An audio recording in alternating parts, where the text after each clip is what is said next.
Welcome to the Disney Wedding Podcast. This show is brought to you by Carrie Hayward's Fairy Tale Weddings Guide, the only guidebook and bridal organizer tailored exclusively to Disney's fairy tale weddings at Walt Disney World. I'm Carrie Hayward, and each week I feature Disney wedding updates, money-saving tips, and interviews with wedding vendors and real Disney couples. I also cover honeymoons, anniversaries, and engagements at the Disney parks and resorts. Join me now as the Disney Wedding Podcast celebrates romance at Disney destinations.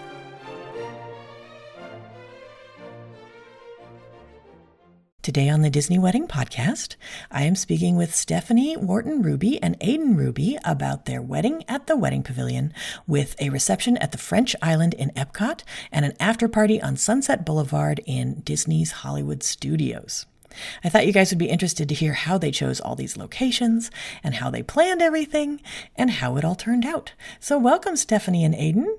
Hi there. Thanks so much for being on the show today. I always like to start at the very beginning and find out how you guys decided that you wanted to have your wedding at Disney. I wanted to get married at Disney since before Aidan and I even started dating, honestly, which was like 9 years ago. Me and my friend, when we were younger and I was in middle school, high school, used to joke about how when I grew up I was going to be a Disney princess. And that didn't happen, but the next best thing was getting married at Disney. That's great. So then how did your friends and family react when they found out where the wedding was going to be? So honestly, we got engaged at Animal Kingdom as well. And when we went home, that was one of the first questions our family asked was, where are you going to get married? And they were not surprised at all. My parents, my mom and dad were like, we knew it. Like, we wouldn't have expected you guys to get married anywhere local. They were all really supportive. I think I expected people to be more shocked, more concerned, confused than they were. Everybody was really supportive and really excited to join us. That's awesome. How many guests did you invite and how many were able to make the trip? I guess one thing to kind of preface about that is Steph and I both come from very big Greek and Italian families. So by nature of that, we have a very large guest list of people that we knew we had to invite, as well as like a bunch of friends from just all over the country. So I think all in all, after everything, we invited about a total of 210 people. I think about half of those people dropped out of the wedding, RSVP no, basically, come time for it. And just because of the timing and everything, one of the things that actually happened was Hurricane Milton back in October was happening just 3 or 4 days ahead of our wedding, which really screwed up a bunch of travel plans for some of the guests who actually were attending and unfortunately couldn't make it just because of all of the trouble of trying to get airlines booked and just everybody kind of generally being backed up for travel. So I think we ultimately ended up with about 102 people actually saying yes and actually being able to make it down for the wedding for that weekend. Got it. Did you set up a room block for your guests? Yeah, we did. One of the big things that was super important for us was giving everybody kind of the freedom of choice. So we actually ended up doing different hotels for different price tiers based on kind of what everybody wanted to make out of their trip, because it was a destination wedding for a lot of people. So we figured because it's on a weekend, a lot of people would just end up making a trip out of it. So we kind of did room blocks from lower priced hotels such as All Star Music, doing some of the family suites there, and then going as high as some of the Grand Floridian rooms over there, just to kind of give people a little bit of choice and flexibility when it came to their visit. I see. Okay. Now, how did you guys choose the day of the week and time of day for your event? That we narrowed down by, I'm like a spooky person. I really like dark things. So I knew I wanted to get married in October if it were up to me entirely. So we narrowed it down to October 1st, and then we went from there. The number 13 is a spooky number, and we got engaged in 2022. We weren't sure if we were going to get married in 23 or 24. Our friends were actually getting married October 14th in 23, so we pushed it out to 2024, and it just so happened that October 13th that year was a Sunday, the day before Indigenous Peoples Day, so it ended up being a really good time because it would be a long weekend for a lot of people, and we already knew that they would be traveling. And honestly, I chose 5 p.m. as our start time because I didn't want to get up extra early. I knew I was going to want to sleep as late as I could. I wouldn't be able to be one of those brides that was able to get up at 1 a.m. to get my hair and makeup done. It just wasn't happening. So we went with the 5 p.m. start time. How did you guys choose your ceremony and reception venues? We had your book. We went through your book and we had little Post-it flags and we went step by step. So we first knew that we were inviting over 200 guests and that realistically we had to anticipate between like 160 and 180 people because you want to aim larger rather than smaller. Obviously, if we chose a smaller location that couldn't fit 180 and then we had 180 people RSVP, we wouldn't be able to use it anymore. So we went through and Aidan and I had different color Post-its. And if I was like, I like this one, I would put my yellow Post-it down, and whatever ones he liked, he would put his green Post-it down, and then we would go back through and narrow it from there. We ended up landing on the Wedding Pavilion. We brought our family, or some of the people that could go, as well as one of my maid of honors. We brought them down to Florida in August of 2023, and we went to look at some of the different areas that were options. We ended up settling on the Wedding Pavilion, which we really loved, but we also liked the fact that it felt like your typical like church wedding without actually being a church, so it kind of fit that standard of what your family might expect of you and what those expectations of a wedding might be, while not being that. Like, it was non-denominational and it wasn't a church, but it gave that vibe. And it's very beautiful. So that was definitely helpful. Looking at reception, when you have such a large guest count, you're really limited on the locations that you can do it. Being the time frame that we did ours as well, we were more limited. We didn't want just a standard ballroom, which, I mean, they're all very beautiful in their own right, but our guests coming from all over, we wanted to make sure that they were given the Disney experience because a lot of them had never been to Disney before or might not ever go back to Disney. So when we were presented by Joe, our consultant, he suggested doing the French Pavilion. We only had to do 2 of the spots to fit everybody, but we opted to have the arm of the French Pavilion as well, just to have a little bit more room. It seemed like a really good choice. I mean, it had the multiple levels and it's right on the water. It was beautiful. So that was a nice addition, and we got to watch the fireworks with it, whereas our other option was the American Rotunda Ballroom, which, again, beautiful, but if there were any issues, we might not have been able to see the fireworks or things like that. We wanted our guests to have that.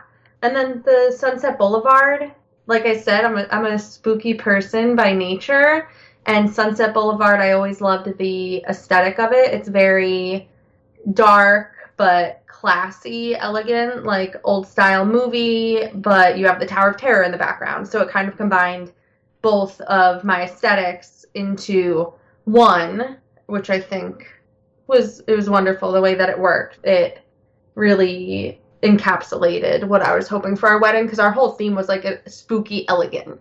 That was what we were going for. That sounds great. Did you guys use any outside vendors for the portions of your event that you were able to? Yeah, we did. So in particular, our photographers, and I believe also as well some of your hair and makeup artists, right, were also outside? Yeah. Yeah. So we actually ended up finding them through Facebook recommendations. And then I think it came down to maybe like 5 or 6 different outside photographers that we had kind of narrowed down. And then Google pretty much took us the entire way there. Very similar to how we kind of picked out our venues and decided on a couple of different things. Mm-hmm. We decided to just kind of go with, people who kind of fit the vibe and fit kind of the aesthetic of what we were going for our wedding, which is how we ended up landing on Nick and Lauren Photography. And they were actually the ones that did our engagement shoot as well about 1.5 years before the actual wedding itself. So we actually had the privilege of doing a trial run with them. And by the end of it, it was just like one of those natural like relationships that you just kind of have with somebody where it's a really unique group of people that you get to work with. So we just really enjoyed them. And then by the end of it, and when all was said and done, they basically are friends with us now. We just had that type of a connection. They're just such a dynamic couple, and you don't get to see a lot of husband-wife duos that actually take photos. So we also had the benefit of having two different unique perspectives on what happened during that day. So that was awesome. And also, I guess technically not an official outside vendor for our wedding, but we do have some friends who actually happen to be tattoo artists. And one of the cool things we got to do at our wedding was we went through the trouble of getting a temporary license for tattooing. So they were actually able to kind of come and give everybody a little bit of an ad hoc tattooing session the night before the wedding with all of our friends and close family and stuff like that. So that was really cool. Wow, that's amazing. Okay, how many people got tattoos the night before your wedding? I want to say maybe, 10 or 15 people? Yeah, or so? Probably between 10 and 15. Some of them, I think we had 3 people. It was their first tattoos, which was so exciting. Some people, some of us got matching tattoos. It was really great because we had stayed at the Animal Kingdom Lodge. We rented those large DVC suites. We rented DVC points. So Emily and Mike came. Mike's an apprentice, so he couldn't tattoo, but he was helping us set up. So Emily just sat there. I want to say for 3 hours or 4 hours, we just banged out tattoo after tattoo. And leading up to the wedding, we sat down with Emily. Like we said, they're our friends. So we sat down with them and made a flash sheet of different things. And we were like, here's some little Disney tattoos. Here's some spookier tattoos. Like there was a planchette, and here's some love-themed ones and some random ones that anybody might like. They were like vines, dragonflies, little things like that. So it was something cool and unique to our wedding that we threw a tattoo party the night before after our welcome party. That's great. How did you guys choose your officiant? I found Catherine through the Diz Brides Facebook group, of course. And honestly, I think right off the bat, we just kind of meshed. I booked her before we ever even had a full consultation with her. I just saw so many good reviews and stories about her. And I feel like her name was mentioned the most when you were looking at officiants. So that's how we came across her. And then meeting with her, she was so genuine and she wanted to make sure it was the best thing. And even she did a online video rehearsal with us because she wasn't going to be available for our actual rehearsal. And it was not funny, obviously, because like Aidan said, we were getting married during the midst of Hurricane Milton. So it was the day before Milton was supposed to touch down, I think, and she called us and she was like, I've just been battening down the hatches and stuff like that, and it was just so natural. We're both pretty awkward people, I think, so it was really important to us that our vendors were people that were able to get us out of our shell and, also feel relatable rather than untouchable, if that makes sense. Interesting. Okay. And then did you guys add any kind of entertainment to the ceremony or the reception? Yeah, Aidan's comment for this when we talked about it was, what entertainment didn't we add? So I can tell you, we did Splitsville, so that in itself is entertainment. It was bowling, we did a speech, things like that. There was pool, billiard tables, so that was great. And then for the wedding itself, we had the fireworks. We did ride mix-ins, so we did 2 different rides. We did Remy's Ratatouille ride, and then we did the Guardians of the Galaxy ride, which were great. I would recommend that to anybody. We did character interactions, so Mickey and Minnie helped us cut our cake, and then they came back out later with Donald and Pluto, so that was great. That was exciting. We also had a fortune teller at our wedding. We did a confetti cannon. I don't know if you would count that. Since it was in park, it had to be a streamer cannon, but that was fun. We started the dance floor with that at the end of our first song. Not our first dance, but the first pumped up song that we played. It ended with the streamer cannon going off. So we added quite a bit of entertainment into there, I think. That's interesting. So then for your 2 ride mix-ins, were they at the same time and people just chose between them? So they were at the same time. And in terms of people choosing between them, we kind of tried to plan it out ahead of time because ourselves and also Chazzy, our wedding was the same day. And she had also chosen to do Guardians of the Galaxy. So we had to split the amount of people that could go on it because they could only do a certain amount at a time. So when we were going through it, when people RSVP'd, we had a question on their RSVP that was I consider myself a thrill seeker or I consider myself risk adverse. And we kind of tried to pre-assign based off that to make sure that there wouldn't be too many people, considering how many people were allowed to go on it. We didn't want to get to the wedding and then disappoint somebody. And then that was actually one of our guest favors when we got there is Catherine Martell. Actually, she was one of our vendors for my day of coordinator. She handed out envelopes with a couple things in them, and one of them was we made fridge magnets that were fast passes, like the old school ones that you would get from the little machines when you were at Disney, and it was themed towards the ride that we had chosen for them. And then I climbed up on the big flower displays in the French Pavilion in my big poofy dress and just let everybody know, like, this is part of the surprise of the wedding. Your fast pass dictates like what ride you're going to go on. But if you want to do a different, like the other ride, just let the Disney coordinators know. Specifically, we wanted to do that because the Guardians of the Galaxy ride is like known to make people pretty nauseous. It gets people motion sick. So that's how we kind of separated that. And then people dropped from Guardians and then moved from Remy's to Guardians, and it ended up working out that way. That's interesting. And did you have to have an extra event guide to lead the two different groups? Because we were at the French Pavilion, somebody took the people that were going to Remy's, took them and that as one event guide. And then for those of us that were going to Guardians, we all had to get on a bus. So we went backstage together and we had an event guide there, our transportation guide as well. And we drove over to Guardians, and then there was another event guide there that they kind of passed us off to. And they were all very nice. The guy that was there let us go take a picture in front of the big Guardians area with our photographers, actually. So they were lovely people. That's awesome. And so Chazzy was recently on the Disney Wedding podcast and talked about her ride mix-in. Did you guys actually see her when you were doing your ride mix-in at the same time? Yeah, we did.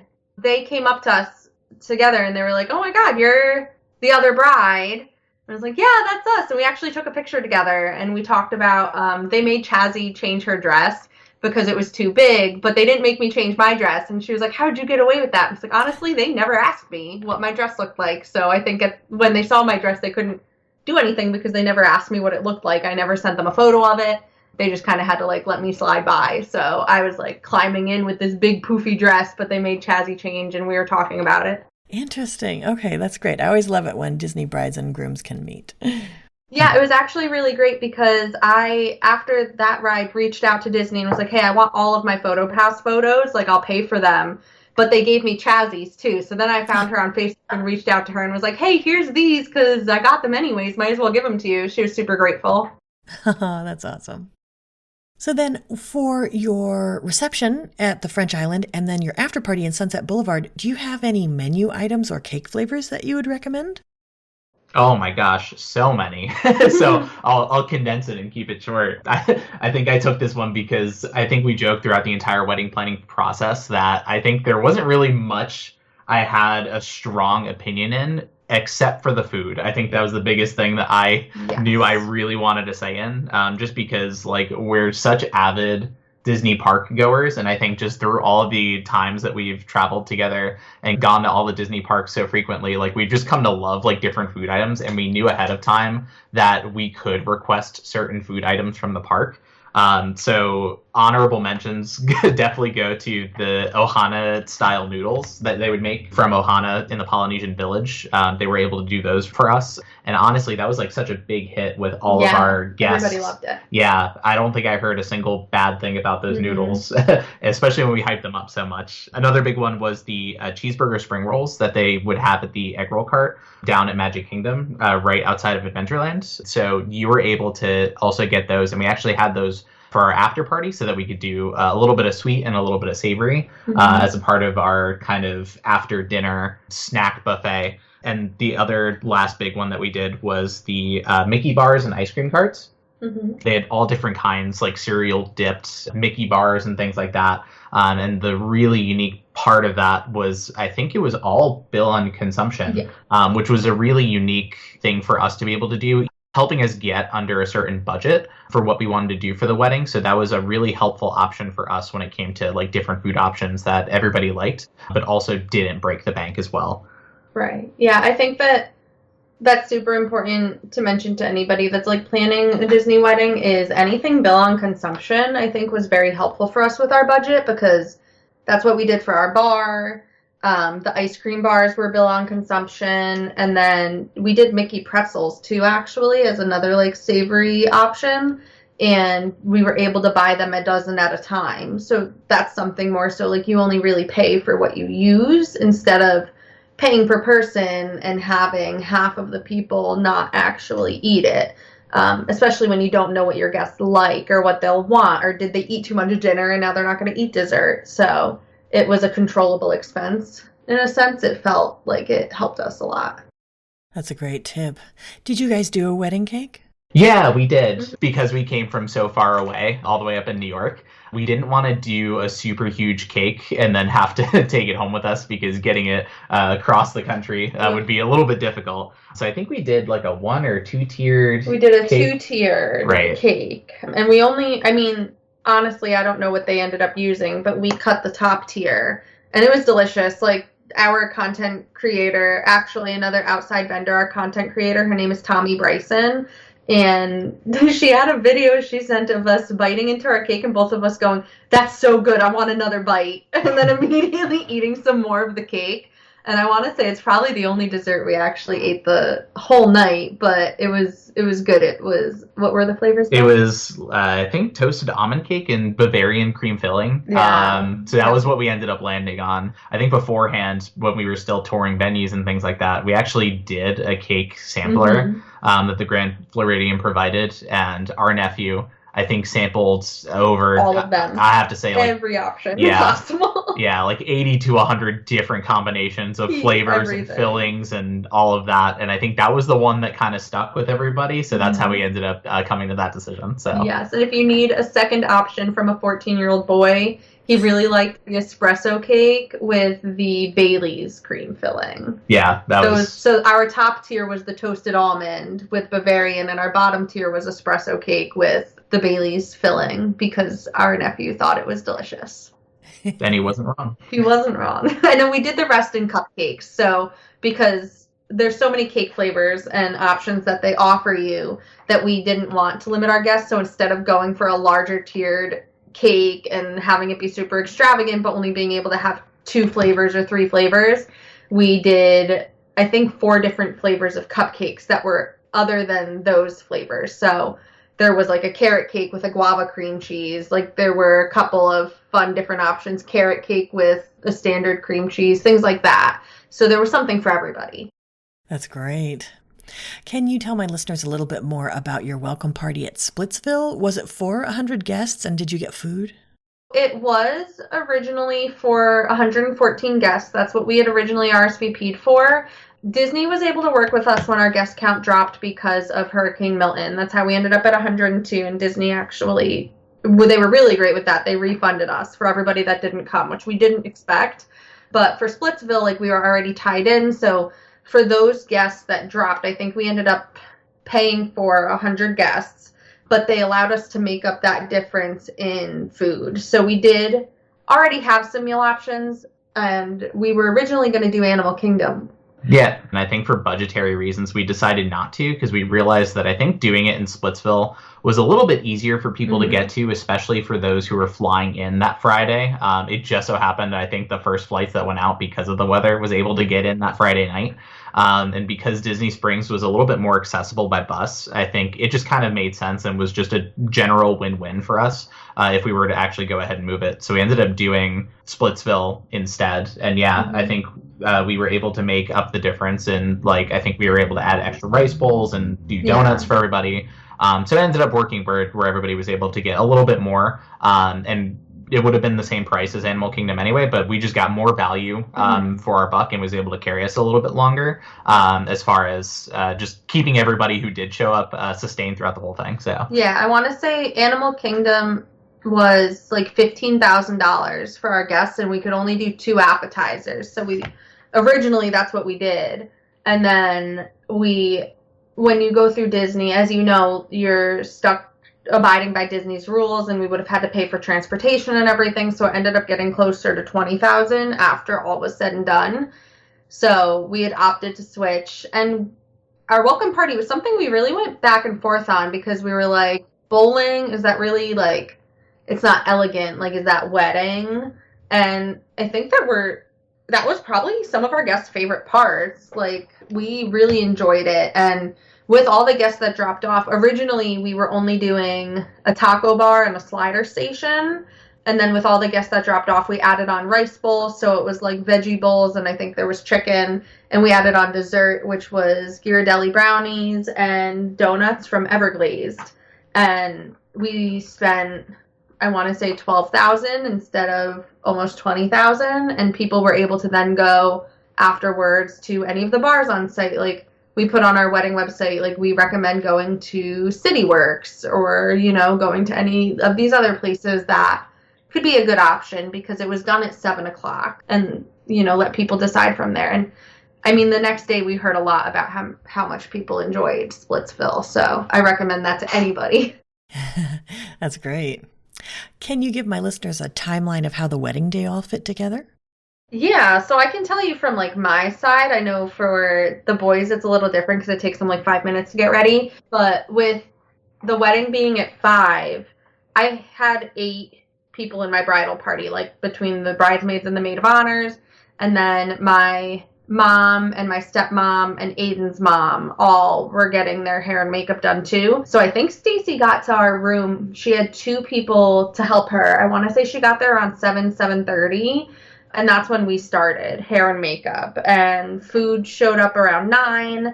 And honestly, I was doing hair and makeup until almost the last minute. So Jade, Aidan's sister, had left to meet with them about 2 hours before the wedding so they could go do family photos. We didn't do a first look. Well, Aidan and I did a first touch, actually. So it was like family photos first, and then me and my family went and did our family photos.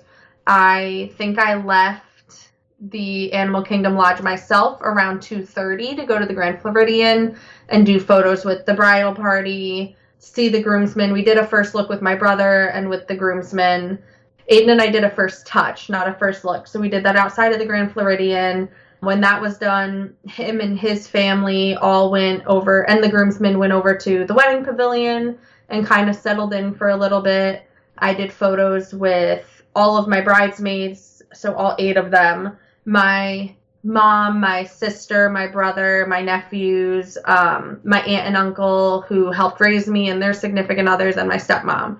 So we had a lot of pictures to take. So we did that. And then I had Cinderella's carriage.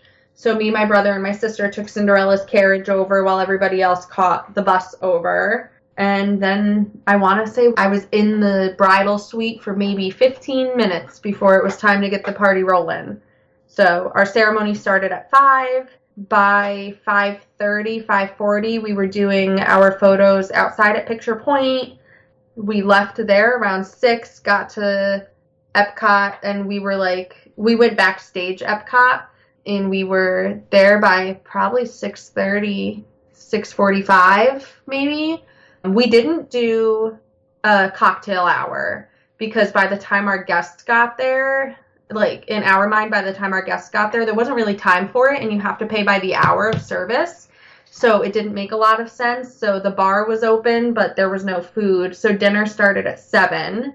Dinner ended and cocktails ended by like 8:30 so that we could do fireworks at 9. And then we went straight from fireworks to the rides. After the rides was Hollywood Studios. And we were there until 2:30 in the morning. Oh, yeah. Then picking bobby pins out of my hair until 5 in the morning. I'm glad you said it. So for each of you, what ended up being your favorite memory of your wedding day?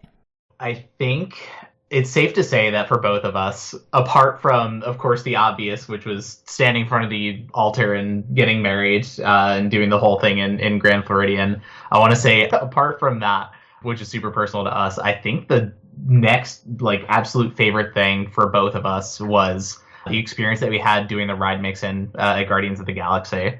Honestly, Steph and I are, like, the types of people that really take joy in, like, experiencing something for the first time and really enjoying it, and then wanting to share that same kind of thrill and experience with other people. And that's just kind of who we are as people. Outside of Disney, like we do it with traveling all of the time and just wanting to take all of our friends and family different places and just kind of helping them explore all the things that we do and just kind of share all of our adventures. So for a lot of the people who had never been to Disney before or even like ridden a roller coaster in their life, giving people the opportunity to do Guardians of the Galaxy and just like watching the facial expressions change. And you could definitely tell through the ride photos. And just having everybody talk about how awesome of a ride that was afterwards was really kind of humbling for us. And I think it really meant a lot to us. It was great. Yeah.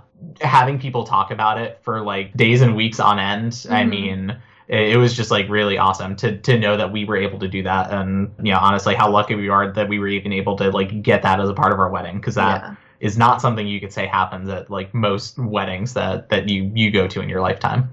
We had guests that got off that ride and were literally like, what is this wedding right now? Like, what are we doing? And that was just a really great reaction because Aidan and I both, when we decided just to fully go forward getting married at Disney, we were like, if we're doing this, this has to be an experience. Like, they have to understand why we go to Disney.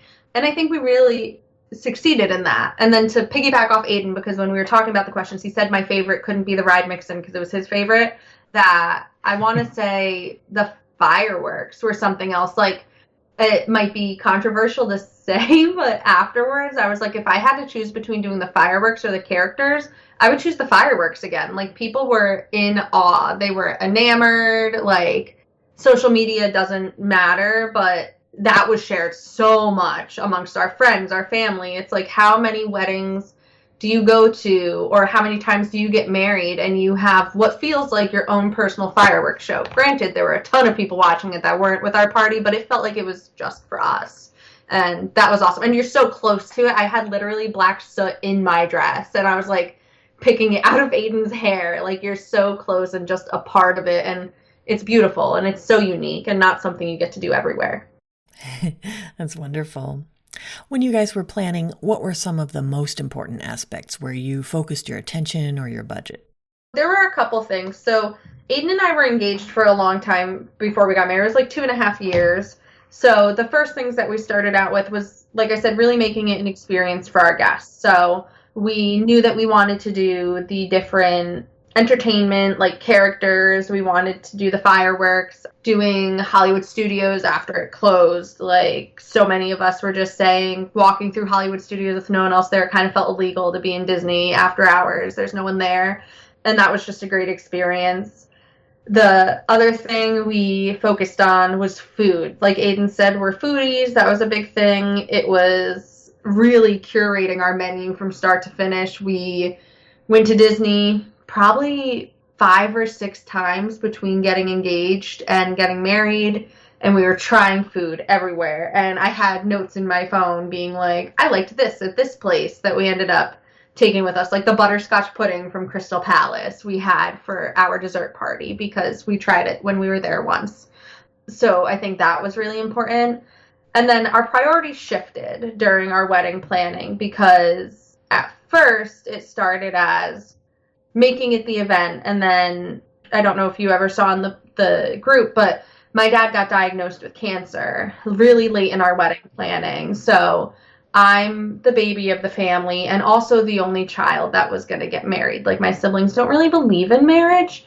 So when he got diagnosed, it turned to a focus of like, we're going to go all out for my dad. Like, he's fighting cancer. It's a really big thing. And I'm his baby daughter. I'm going to be the only daughter he walks down the aisle, right? So that's when we ended up with the Cinderella carriage, and we were planning things for that. And then unfortunately, my dad passed away in July, and we got married in October. So he didn't get to see my wedding. And I think that from there, we shifted focus to how do we include my dad and honor him and put a lot into that. So we kept the Cinderella carriage for me, my brother, and my sister, because we were like, this is what my dad really would have wanted, is for me to have still done that with my siblings.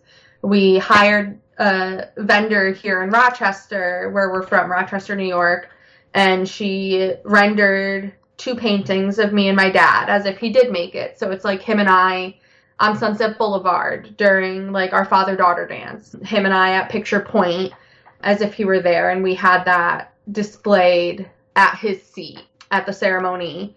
And we ended up paying for the AV system in Hollywood Studios to show a video of him and I to the music, the song that he had chosen for the father-daughter dance. So our focus shifted a lot throughout the process, which tends to not be that like standard or like what you want. I hope nobody ever has to go through that again, but that's kind of how our focuses and what was important to us changed and what we focused on the most.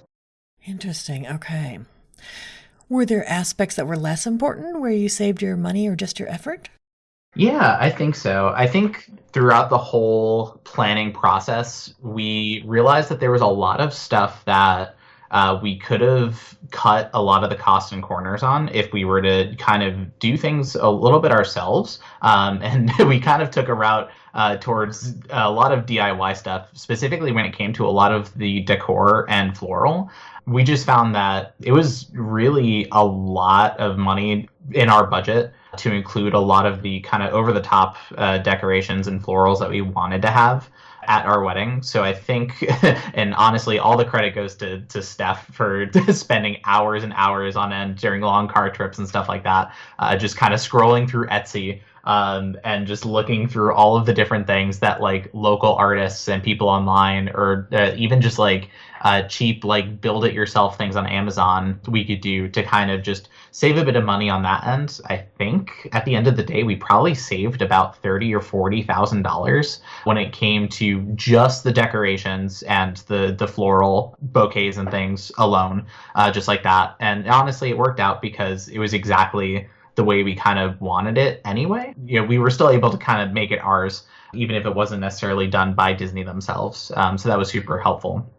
And then the only other thing that I think we knew that we can kind of take liberties with it was actually the alcohol, which is funny because I think that's one of my favorite part of going to other people's weddings is the alcohol. But just because we were packing so much into such a small time frame, we knew that we were actually able to save a bit on money, because a lot of the stuff that you find when other people have their weddings is you end up paying a lot in terms of food and alcohol, specifically for doing things like open bar. But we knew that because we had the ride mix-ins towards the end of our reception, we knew that we would be doing ourselves and our guests a favor by not having things like open bar during the times that we were doing the reception and having food right before going on like extreme rides like Guardians of the Galaxy.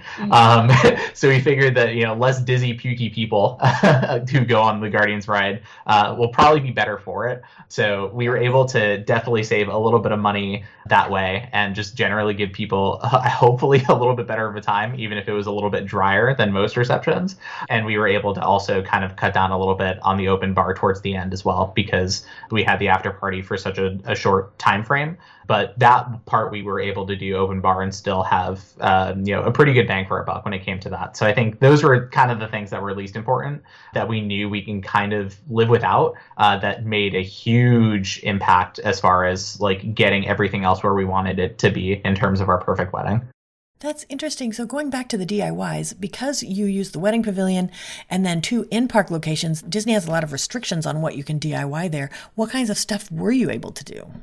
So I did all my own personal floral, and by DIY, I really just bought it off Etsy. DIY was the wrong word for that one.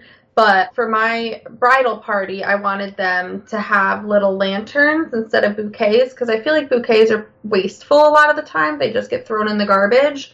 So me and my one maid of honor made lanterns, and I was able to order them online to save some money and put flameless candles in it and used silk flower petals. So that was that decor, and then they were able to transfer that because it was their like personal floral. They used that in France. They put it on the head tables, so that was like their decor for the head tables. My bouquets, because I had 3 dresses, so I had 3 different bouquets. They were all fake floral, which I preferred. Anyways, we didn't have to do like a refresh or anything, so you save cost on that. a lot of the stuff did have to be real. So our like centerpieces and stuff were real floral through Disney, and they got transferred and used as our centerpieces in the reception. But honestly, just by doing all the personal floral, I want to say Disney quoted us $1,500 or more for the personal floral, and going through Etsy and doing it myself, it cost $500. So that alone, to save 70% of the cost of it, was huge. And then anything that we could, we just transferred with us. I mean, my brother was our flower girl, and we used fake floral for him. So he had like silk rose petals. We bought our own bubbles for the staged exit, which you're allowed to do. We just had a little basket with the bubbles in it. So even things that you don't think would add up, added up. Our first floral proposal came through as $37,000. And I think we ended up spending like $4,000 on floral and decor just by switching some things up and compromising and doing some things ourselves. Wow, that's amazing. Now, did anything go wrong or just not turn out like you expected?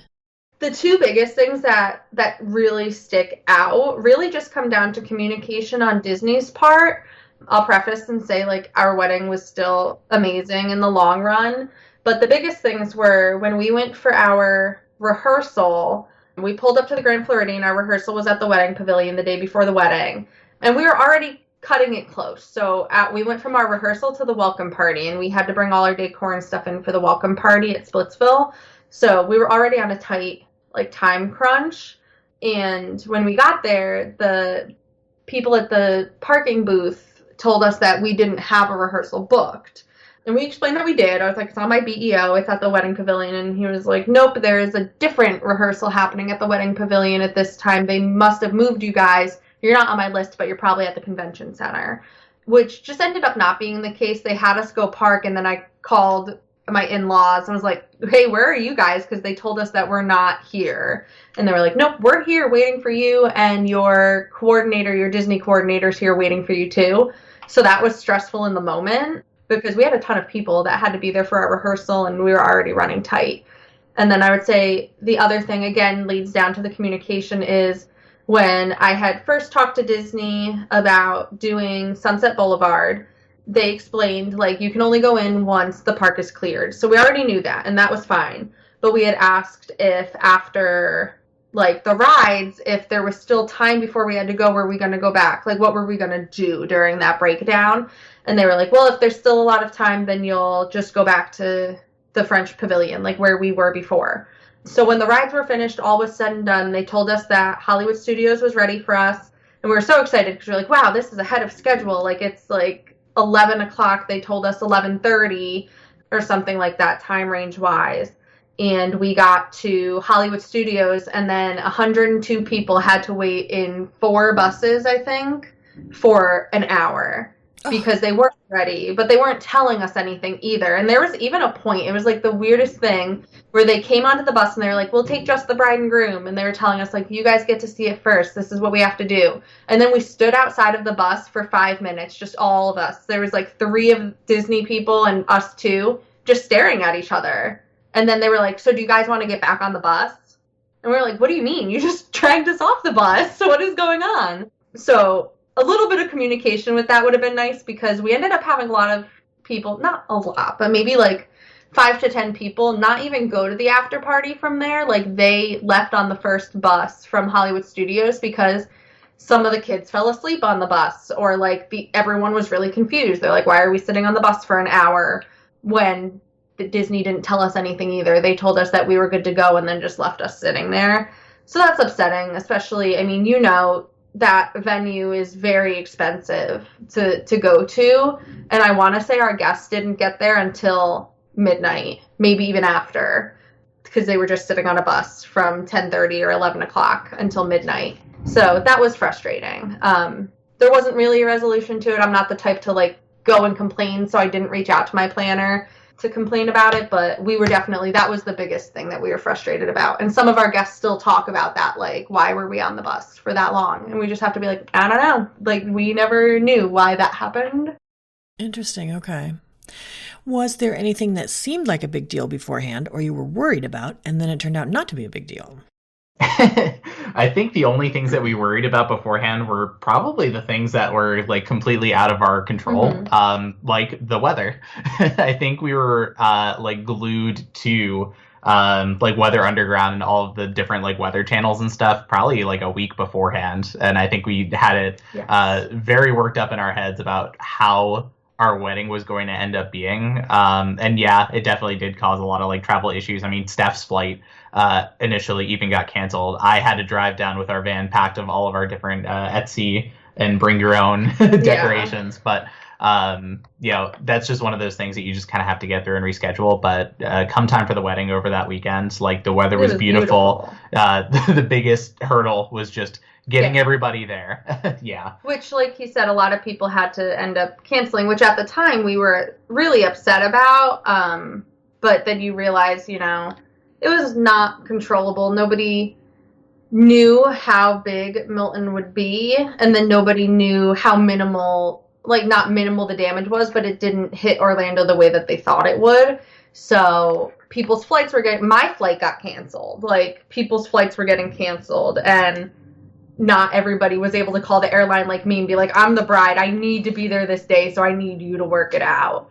So that was a stressful point. And then, the dance floor for me was a big thing. Like I left there being not upset, but there wasn't as many people on the dance floor as I thought there would be. But then we sat down and thought about it, and we've gone to quite a few weddings over the past couple of years, and that would be like one of my pieces of advice is not as many people go on the dance floor anymore. I think like you can have the best DJ, and if people just want to sit down and have chatting time, like that doesn't mean they're having a bad time if they're not on the dance floor, because I was so scared that people weren't enjoying themselves, but they were still enjoying themselves just in a different way than I expected. Oh, that's interesting. That's a really good point. Yeah. Now, is there anything you would have done differently knowing what you know now? The only things that we would do differently are things that like hindsight's 2020. So like I maybe would not have waited so long to get married so that my dad could have been there. Aidan says plan it during a time that's not hurricane season is something that he would have suggested.